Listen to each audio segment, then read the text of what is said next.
when we finally get to emerge from these crazy homebound cocoons with our sour bread starters and our language owl thing app programs. What do you want to bring out into the world with you? Welcome to A Book and a Dream with Megan O. Russell, an author's adventure in writing, reading, and being an epic fangirl.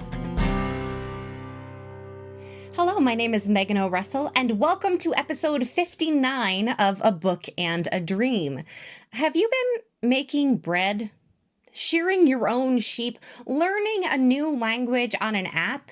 What has your pandemic activity been? You see, the way I see it, we've all sort of been crammed into little cocoons by the pandemic. We are all shoved into these little boxes, and whether we like it or not, we are transforming. This has taken too long. There's no way we're coming out on the other side of this the exact same person we went in. So how do we look at our cocoons? And you know what? If you're listening to this and you're like, I haven't made bread, I haven't learned another language, I have barely maintained my sanity, or maybe not maintained my sanity and stayed alive. You know what? That is also winning. If your cocoon is just like survival land, you're still doing a great job. Don't let anyone tell you anything different. So the reason I started thinking about this is because I was lucky enough to get my first dose of the COVID vaccine, which it's sort of the first time I've been able to see that, there will be a world after all this. I will be coming out on the other side of this. So that's great. But it made me realize that I'm not going to be who I was when I went into this going out of it. And it also just so happened to line up with some fun news from my literary agent. So that's cool. So I made a list of how things are going to be different for me. And these are like the overall general things, not deep-seated me as a human being contributing to world and society, like glossary things. So since I dove into isolation in March, I've released 6 books. It's a lot of books. I mean, I have 21 books out, but when you look at like percentages, 6 is a lot to add. I got 2 cats.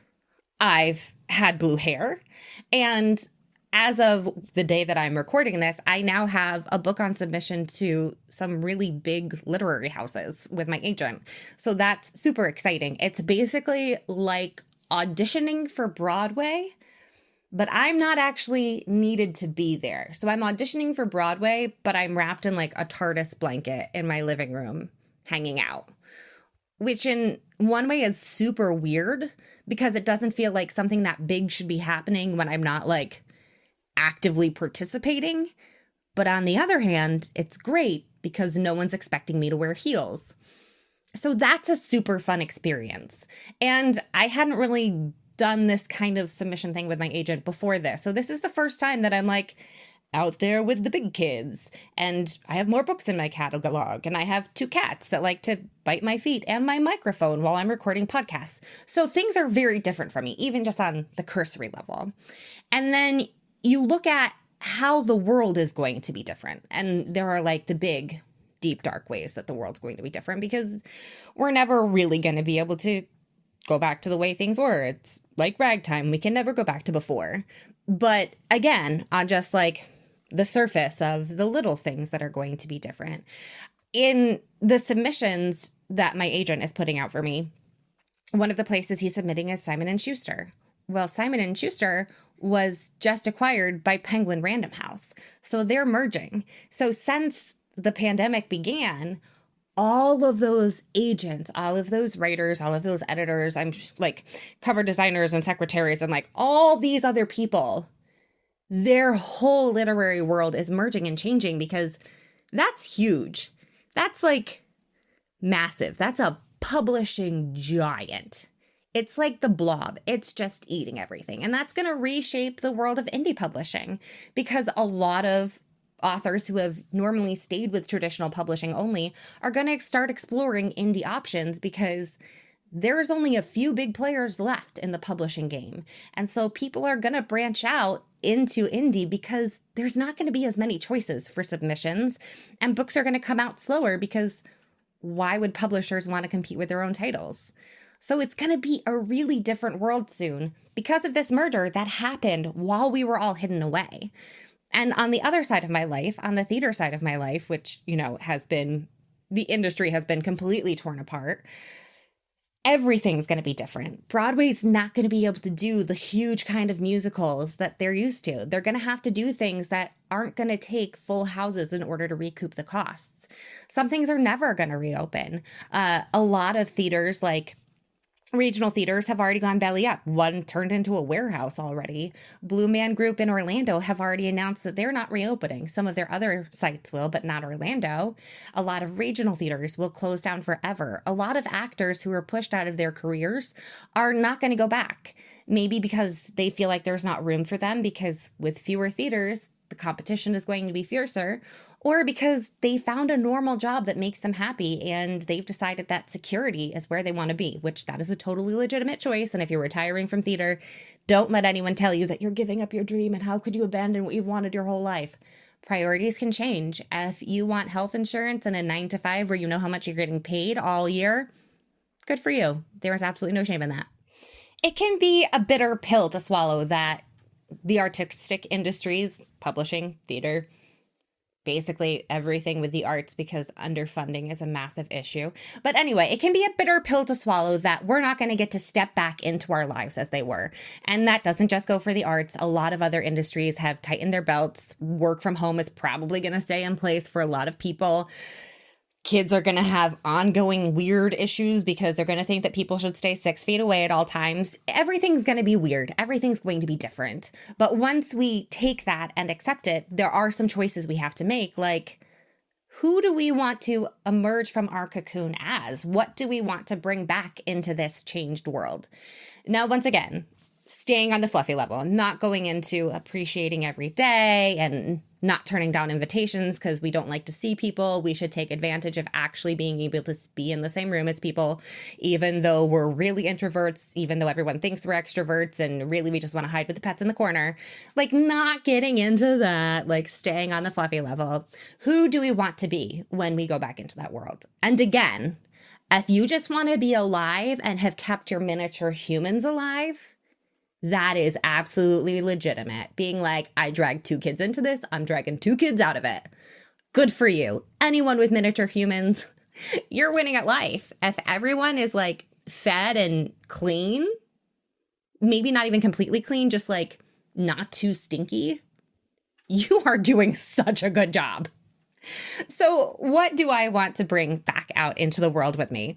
I mean, for one, I want to keep publishing. I have sort of slowed down my schedule to a less manic publishing schedule.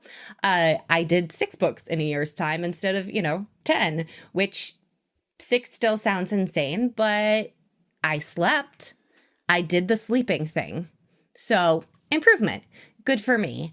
I want to keep pushing for bigger publishing contracts because I love being an indie. I love the freedom, but there are certain audiences that it's really hard to reach if you don't have the support of a major traditional publisher. There's just so much that I can do on my own, and there are things that if you have a team, teams can accomplish because teams are fancy.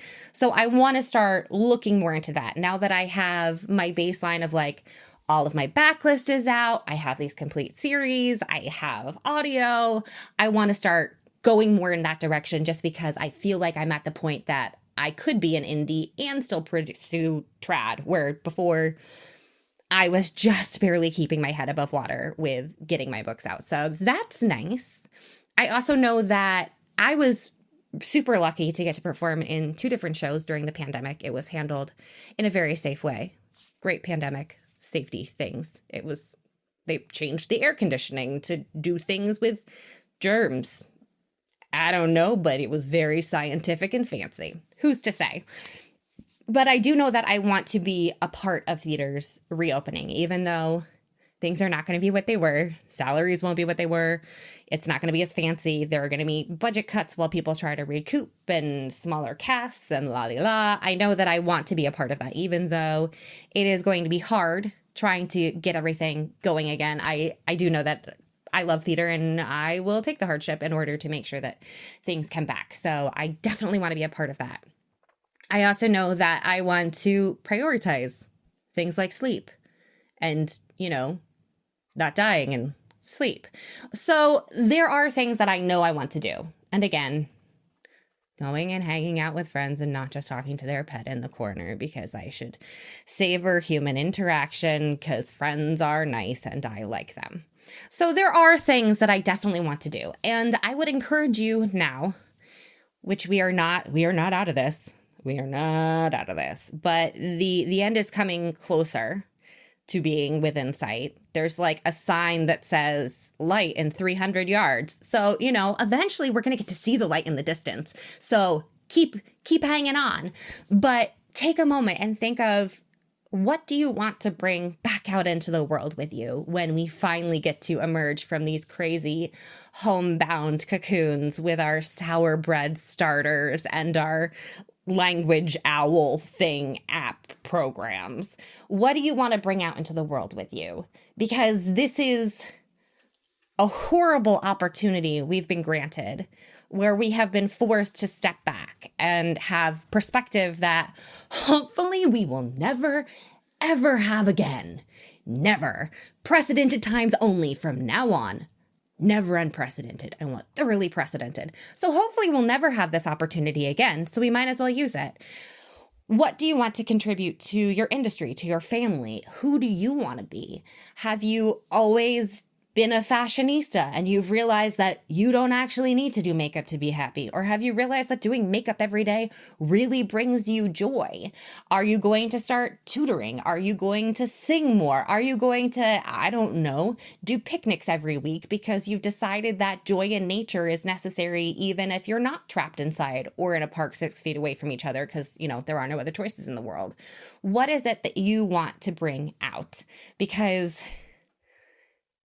the world's going to be different. And if we're going to be forced to be different too, we can at least choose some of the changes that are being inflicted upon us, because there is no bright side to this. There's never going to be a bright side to this. But at least we can pick the little handholds that are available to us to drag ourselves back out of this darkness. So choose what you want to bring with you. Put them in your backpack, and then when we finally find the light at the end of this tunnel, then you will know what you want to carry with you and what you can shove back under the couch with all the candy wrappers you've been hiding. In the meantime, I will see you again next week. Stay safe. Bye-bye.